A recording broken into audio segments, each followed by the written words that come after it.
The morning mist clung to the grounds of Windsor Castle like a delicate veil, promising another day filled with ceremony and tradition. Guard Thomas Whitfield adjusted his red tunic for the 100th time, ensuring every brass button gleamed in the early sunlight. At 28 years old, he had served in the Queen's Guard for 6 years, but the weight of responsibility never lessened. Today felt different somehow, though he couldn't place why. Thomas had grown up in a modest home in Yorkshire, where his father worked in the coal mines and his mother cleaned houses for wealthy families.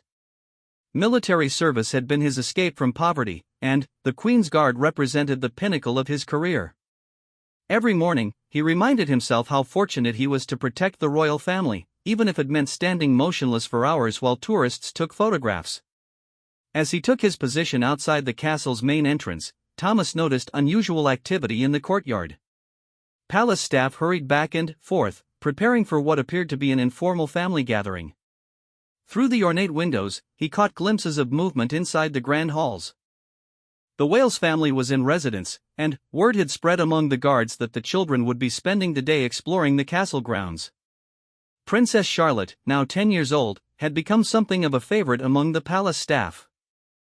Unlike her older brother George, who maintained the serious demeanor expected of a future king, Charlotte possessed an infectious curiosity about everything around her. The guards often exchanged stories about her polite questions and genuine interest in their duties. She seemed to understand that behind every uniform stood a real person with hopes, dreams, and families of their own. Thomas remembered the first time he had encountered the young princess 2 years ago. She had been walking with her nanny when she stopped directly in front of his post. While most people either ignored the guards completely or treated them as tourist attractions, Charlotte had studied his face with genuine interest. She hadn't spoken that day, but something in her eyes suggested she saw him as more than just a fixture in a red coat. The sound of children's laughter echoed across the stone courtyard, growing louder as the royal siblings approached. Prince George walked with the measured steps their etiquette lessons had ingrained, while Princess Charlotte practically bounced beside him, her blonde hair catching the sunlight. Prince Louis, still very much a child at 5, ran in circles around his siblings, chasing invisible butterflies. Their protection officers maintained a respectful distance, close enough to respond to any threat but far enough away to allow the children some semblance of normal childhood play.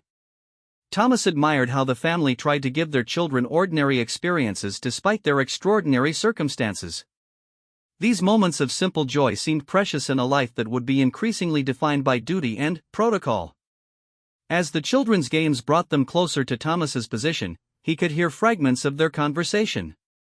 Charlotte was explaining something about the castle's history to her younger brother, her voice animated with excitement. She had clearly been paying attention during their recent tours and lessons, absorbing details that most adults would forget within minutes. "The guards stand here every day," Charlotte was telling Louis, pointing toward Thomas. "They protect everyone inside the castle, even when it's raining or snowing. Mama says they're very brave and dedicated." Thomas felt a surge of pride at her words. It meant something to know that the royal family appreciated their service, that they saw the guards as real people making real sacrifices. Many nights, he had wondered if anyone truly understood what it meant to stand motionless for hours, maintaining perfect posture while his feet ached and his shoulders cramped. The morning progressed with typical ceremony. Tourists gathered at the gates, cameras clicking constantly as they tried to capture the perfect photograph of the guards. Thomas had learned to tune out most of the noise, but he remained alert to any potential threats or disturbances. His eyes swept the crowd regularly, noting faces and behaviors that seemed out of place. Around midday, as the summer sun climbed higher and the temperature rose, Thomas began to feel the familiar strain of extended guard duty. Sweat trickled down his back beneath the heavy wool uniform, but he couldn't show any sign of discomfort. The stoic image of the Queen's Guard required absolute discipline, no matter how challenging the conditions.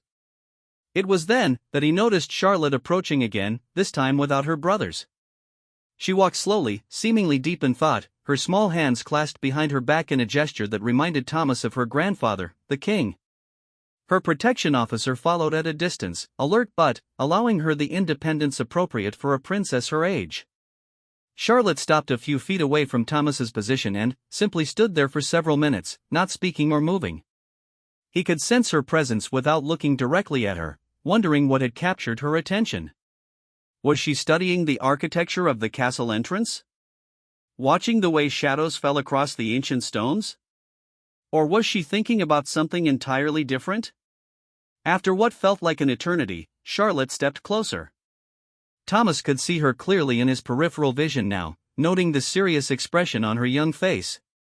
She seemed to be wrestling with some internal decision, her brow furrowed in concentration. "You must be very tired," she said quietly, her voice barely above a whisper. The comment caught Thomas completely off guard. In 6 years of guard duty, no one had ever acknowledged the physical toll of his position. Tourists often commented on the guards' discipline or asked questions about their training, but Charlotte was the first person to recognize the simple human reality of standing motionless for hours in heavy clothing under the summer sun. Thomas couldn't respond, of course. Protocol demanded absolute silence and stillness during guard duty. But something in Charlotte's observation suggested she understood this limitation and wasn't expecting an answer. She seemed content to simply acknowledge what she had noticed, offering recognition for his endurance even if he couldn't accept it openly. The princess remained nearby for several more minutes, and Thomas found himself acutely aware of her presence. There was something remarkably mature about her stillness, as if she understood the solemnity of his duty and wanted to share in it somehow. Most children her age would have grown bored within seconds, but Charlotte seemed genuinely interested in understanding what his role required. When she finally moved away, Thomas felt an unexpected sense of loss. For those brief minutes, he had felt truly seen and appreciated by someone who mattered. It wasn't just that she was royalty, though her status certainly added weight to her words. It was the genuine concern in her voice, the recognition of his humanity beneath the ceremonial uniform. The afternoon brought its usual parade of tour groups and official visitors. Thomas maintained his position with renewed energy, Charlotte's words echoing in his mind. Somehow, her brief acknowledgement had transformed his understanding of his service. He wasn't just standing guard, he was protecting people who appreciated his sacrifice, who saw him as more than just a traditional decoration. As evening approached and his shift neared its end, Thomas reflected on the day's unexpected encounter. He thought about Charlotte's words, the way she had spoken to him not as a princess addressing a subject, but as one human being recognizing another's efforts.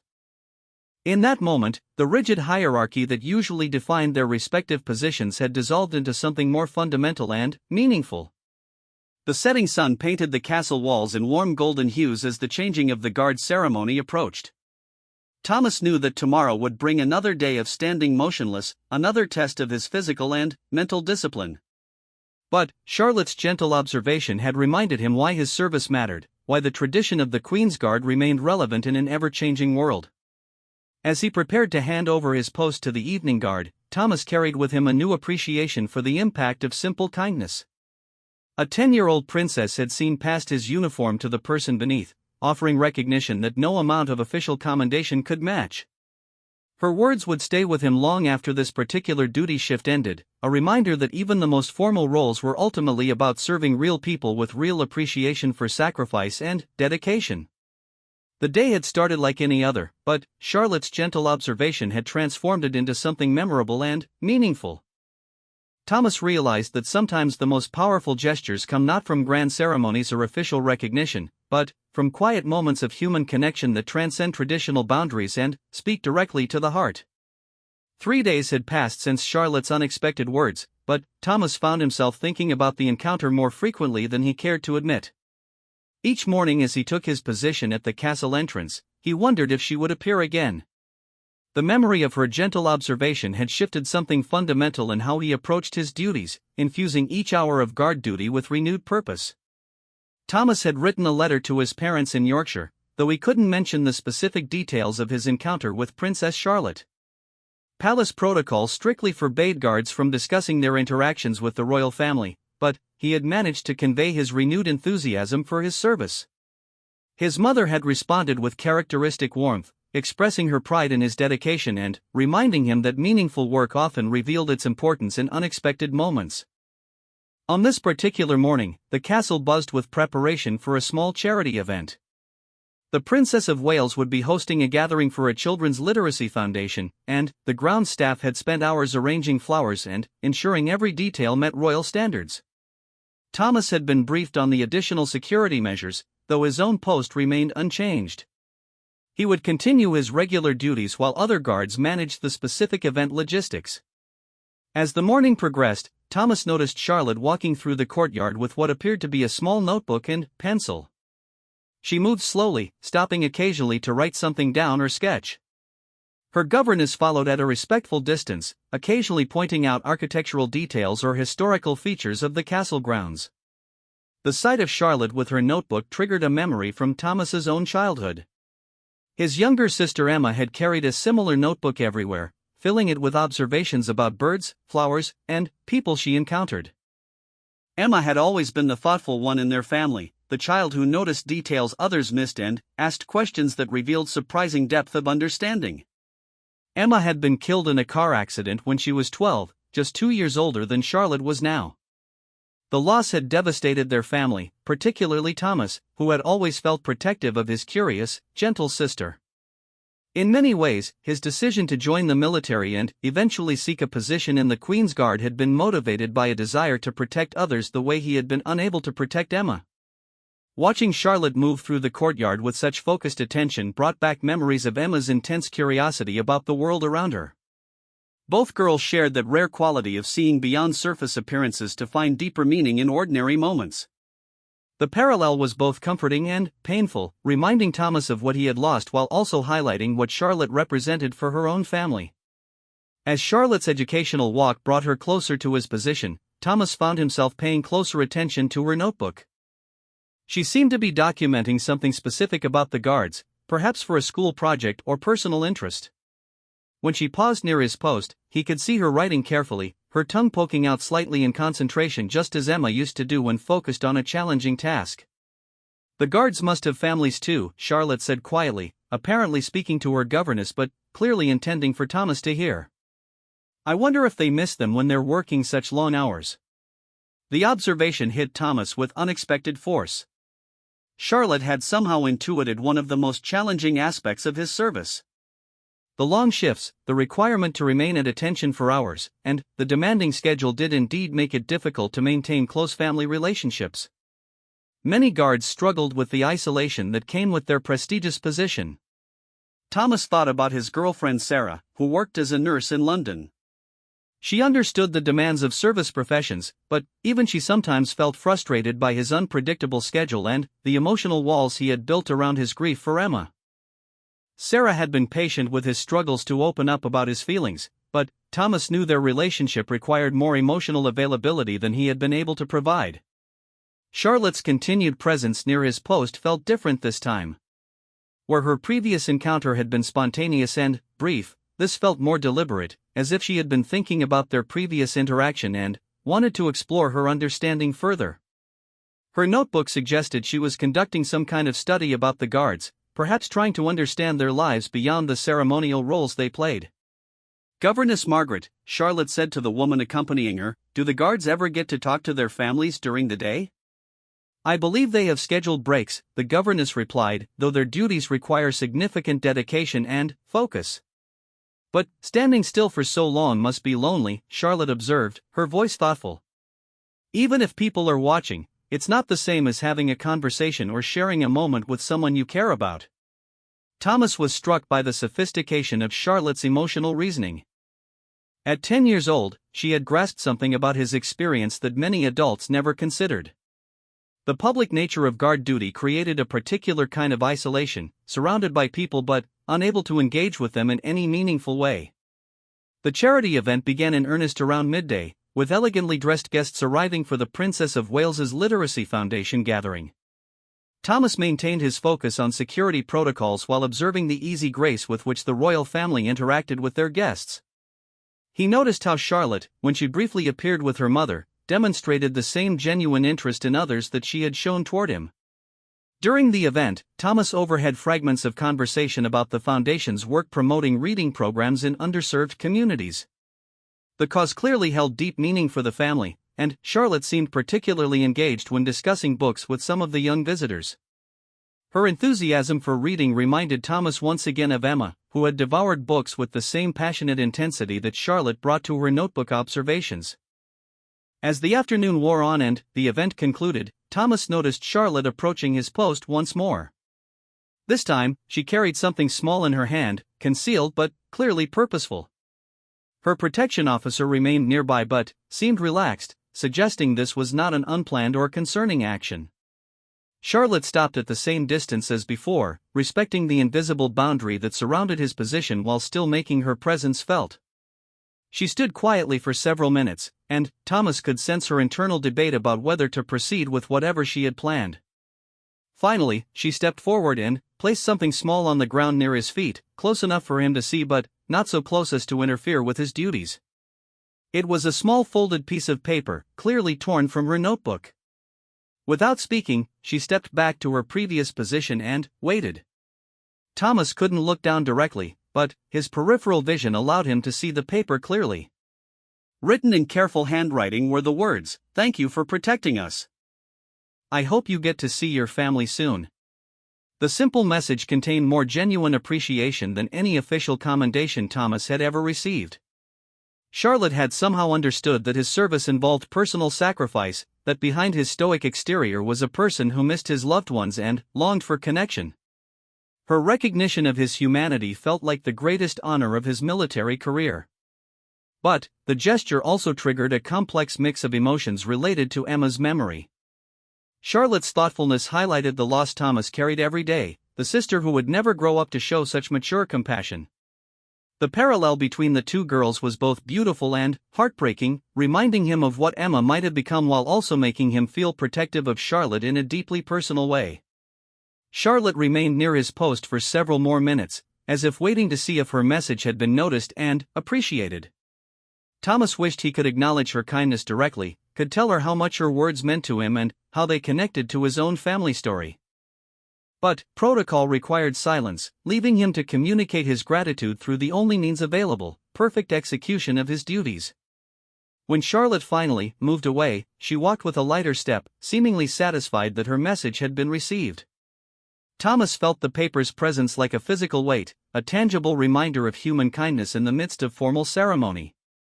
He knew he would treasure her words long after his shift ended, keeping them as a reminder of why his service mattered. The rest of his afternoon passed in a haze of reflection. Thomas found himself thinking about Emma, about Sarah, and about the way Charlotte's gesture had somehow connected his past grief with his present purpose. The 10-year-old princess had offered him something he hadn't realized he needed, recognition not just of his professional dedication but of his personal sacrifice. As evening approached and the changing of the guard ceremony drew near, Thomas knew this day would join the previous encounter in his memory as a defining moment of his service. Charlotte's gentle thoughtfulness had transformed his understanding of his role from a job into a calling, from mere duty into genuine service to people who appreciated his sacrifice. The folded paper remained at his feet as his replacement took position, a small but powerful symbol of the human connection that made all the ceremony and protocol worthwhile. Tomorrow would bring another day of standing guard, but Thomas now carried with him the knowledge that his service was seen, appreciated, and valued by those he protected. A week had elapsed since Charlotte's thoughtful note, and Thomas found himself approaching his duties with a transformed perspective. The small piece of paper now rested safely in his wallet, read and reread during quiet moments in his quarters. Her words had become a source of strength during the long hours of standing guard, a reminder that his service touched real lives in meaningful ways. The weather had turned unexpectedly cold for late summer, with gray clouds gathering over Windsor Castle and a sharp wind cutting across the courtyard. Thomas's heavy red tunic, usually uncomfortably warm, now provided welcome protection against the chill. He noticed other guards shifting slightly to combat the cold, though they maintained their disciplined postures despite the challenging conditions. Palace life continued its predictable rhythm, but Thomas had begun noticing details that previously escaped his attention. The way morning light struck the ancient stones differently each day. The subtle changes in how visitors approached the guards, some with curiosity, others with indifference. The varying rhythms of castle staff as they went about their duties, each person playing a vital role in maintaining the complex machinery of royal life. These observations reminded him of Charlotte's notebook and her methodical study of castle life. Her curiosity had awakened his own dormant sense of wonder about his surroundings. After 6 years of guard duty, he had thought he knew everything about his post, but Charlotte's fresh perspective had revealed layers of meaning he had missed. Around mid-morning, Thomas noticed unusual activity near the castle's family quarters. Several cars had arrived, and he recognized the distinctive movements of family protection officers preparing for an unscheduled departure. Through his training, he had learned to read these subtle signs that indicated changes in the royal family's plans, though guards at his level rarely received advance notice of such adjustments. The cold wind intensified, and Thomas felt its bite even through his thick uniform. He thought about the note in his wallet and Charlotte's concern for the guards' well-being. Her young mind had grasped something that most adults overlooked, that behind the ceremony and tradition stood real people facing real physical challenges. Today, that understanding felt particularly relevant as he fought to maintain his composure against the increasingly harsh weather. As if summoned by his thoughts, Charlotte appeared in the courtyard, bundled in a warm coat and accompanied by her governess. She moved quickly, clearly affected by the cold, but her path seemed deliberately directed toward his position. Thomas wondered if she had noticed the weather change and felt concern for the guards who had no choice but to endure it. Charlotte approached closer than usual, stopping just at the edge of what might be considered appropriate distance. Her cheeks were flushed from the cold, and her breath formed small clouds in the frigid air. She studied Thomas's face with obvious concern, and he could see her mind working through some internal calculation. "This cold must be terrible for standing still," she said quietly, her voice carrying clearly despite the wind. "At least when we're cold, we can move around or go inside." Her observation struck Thomas with its simple accuracy. The basic human response to cold was movement, the ability to generate warmth through activity. Guards were denied this most fundamental survival mechanism, forced to endure whatever weather conditions arose during their shifts. Charlotte's recognition of this constraint demonstrated remarkable empathy for someone her age. The governess gently suggested they should move inside, but Charlotte seemed reluctant to leave. She appeared to be wrestling with some decision, her expression serious beyond her years. Thomas wished he could assure her that he was trained for these conditions, that cold weather was simply part of his job, but protocol maintained its absolute silence. Instead of leaving, Charlotte did something completely unexpected. She removed her own warm scarf, a beautiful piece clearly chosen to complement her outfit, and approached Thomas's position. Her protection officer tensed slightly but didn't intervene, recognizing that the princess posed no security threat. "I know you can't move or speak," Charlotte said softly, stepping very close to his position, "but I can't bear to watch you suffer in this cold when I have something that might help." Before Thomas could process what was happening, Charlotte had gently draped her scarf around his shoulders. The gesture was swift and graceful, accomplished with remarkable care to avoid disrupting his formal posture. The scarf's warmth was immediate and welcome, but the emotional impact was overwhelming. Thomas felt tears threatening to form, something that hadn't happened during guard duty in his entire career. Charlotte's gesture transcended every boundary of protocol and hierarchy, reaching across the divide between princess and guard to offer simple human kindness. In that moment, she had treated him not as a ceremonial fixture but as a person deserving care and comfort. The governess looked surprised but didn't protest, perhaps recognizing that Charlotte's action, while unconventional, came from a place of genuine compassion. Other staff members who witnessed the exchange seemed equally moved by the princess's spontaneous kindness, though they maintained professional discretion about what they had observed. "I hope that helps a little," Charlotte said, stepping back to her appropriate distance. "My grandmother always said that when someone is cold and can't help themselves, it's our duty to help them if we can." The reference to the late Queen struck Thomas deeply.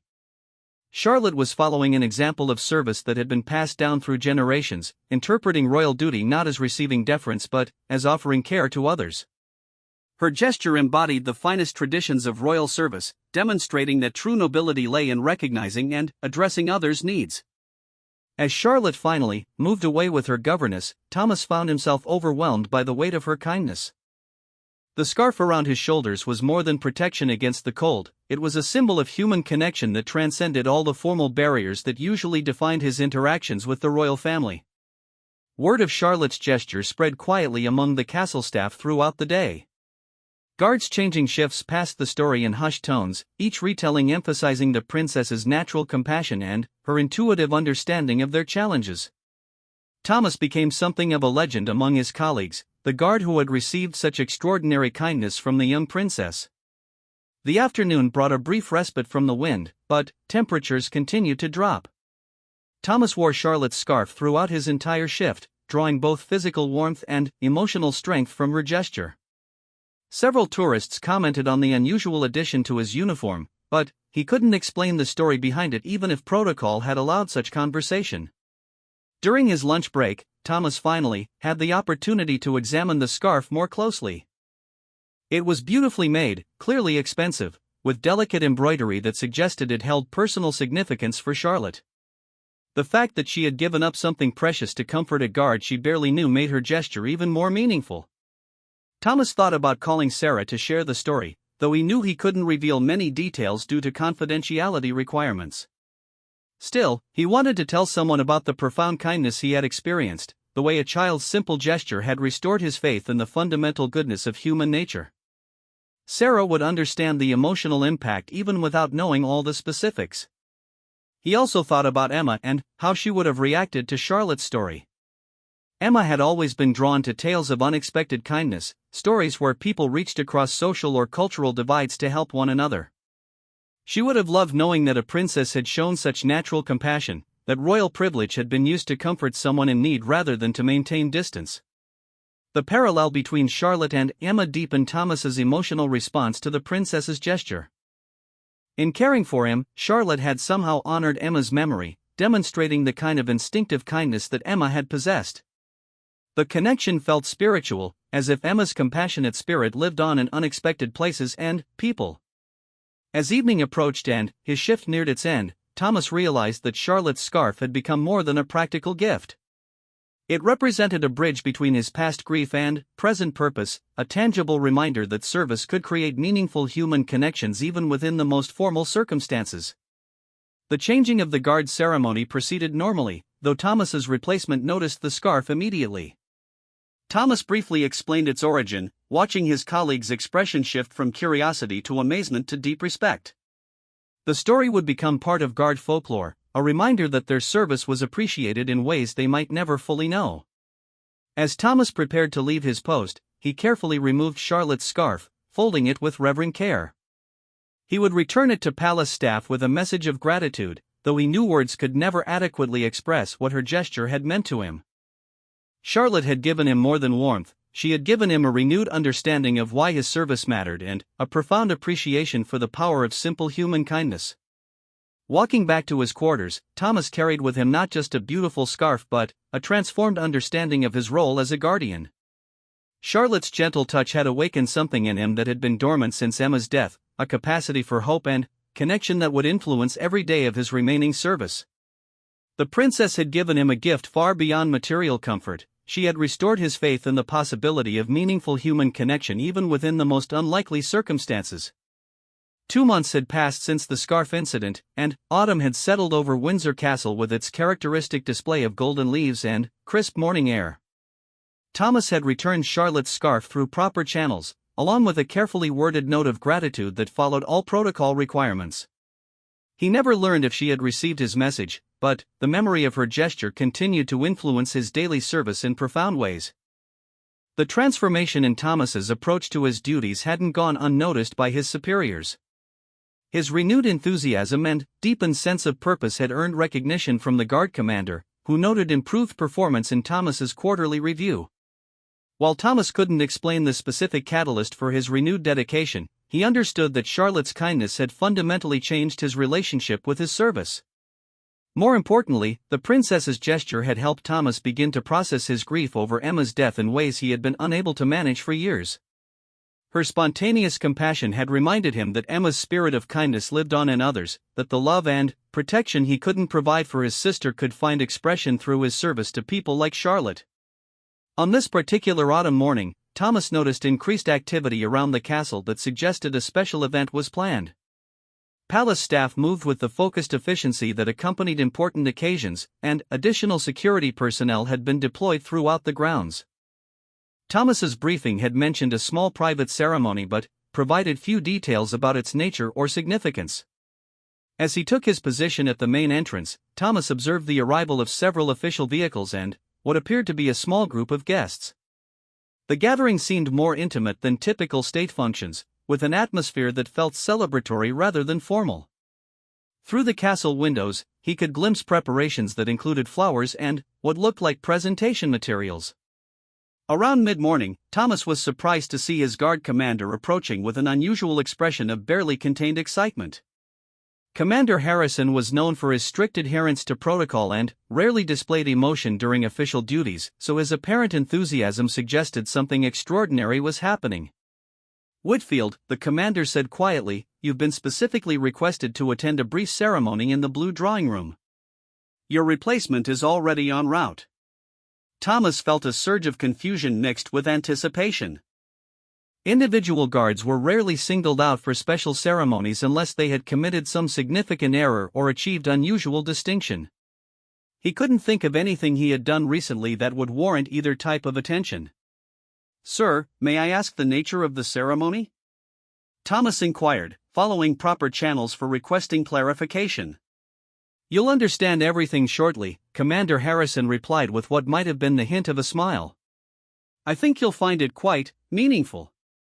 Thomas was escorted through corridors he had rarely entered during his service, past portraits of previous monarchs and through rooms that spoke of centuries of royal history. The blue drawing room was one of the castle's most elegant spaces, typically reserved for important state functions and private family occasions. As they approached the room, Thomas could hear conversation and gentle laughter from inside. The sound seemed warm and familial rather than formal, adding to his confusion about why his presence had been requested. Commander Harrison paused at the door, giving Thomas a moment to straighten his uniform before they entered. The scene that greeted Thomas took his breath away. The room contained the Prince and Princess of Wales, their 3 children, and several other family members he recognized from official photographs. But what commanded his attention immediately was a large display board covered with photographs, drawings, and written observations about the castle guards. Princess Charlotte stood near the display, wearing a dress that complemented the room's elegant blue decor, her notebook from previous encounters now transformed into what appeared to be a comprehensive study. Her parents flanked her with obvious pride, and her brothers stood nearby with expressions of curiosity and support. "Guardsman Whitfield," the Princess of Wales said warmly, "please come in. Charlotte has something very special to share with you." Thomas entered the room with careful steps, overwhelmed by the unprecedented nature of the situation. Never in his 6 years of service had he been invited into the family's private spaces for any purpose, let alone something involving Princess Charlotte's personal project. Charlotte stepped forward with remarkable poise for a 10-year-old, though Thomas could see traces of nervousness in her expression. She gestured toward her display with obvious pride and excitement. "I've been studying the guards for my school project about service and dedication," Charlotte explained, her voice clear and confident. "I wanted to understand what it really means to protect people, especially when it requires such personal sacrifice." The display was extraordinary in its depth and thoughtfulness. Charlotte had documented different aspects of guard duty, from the physical demands of standing motionless for hours to the emotional challenges of maintaining perfect discipline regardless of weather or circumstances. Her observations demonstrated a level of empathy and understanding that many adults never achieved. "But this project became about more than just studying," Charlotte continued, looking directly at Thomas with the same genuine interest she had shown during their previous encounters. "It became about recognizing that behind every uniform is a real person with real feelings, real families, and real reasons for choosing such difficult service." Thomas felt his composure beginning to waver as he realized the magnitude of what Charlotte had created. She had transformed their brief interactions into a comprehensive study of human dignity and service, using her observations of him as a foundation for understanding the broader meaning of dedication and sacrifice. "Charlotte specifically requested that you be here today," the Prince of Wales added, his voice warm with paternal pride, "because you were the inspiration for this project. Your example helped her understand what true service means." The princess moved to another section of her display, where Thomas was startled to see his own photograph among several other guards.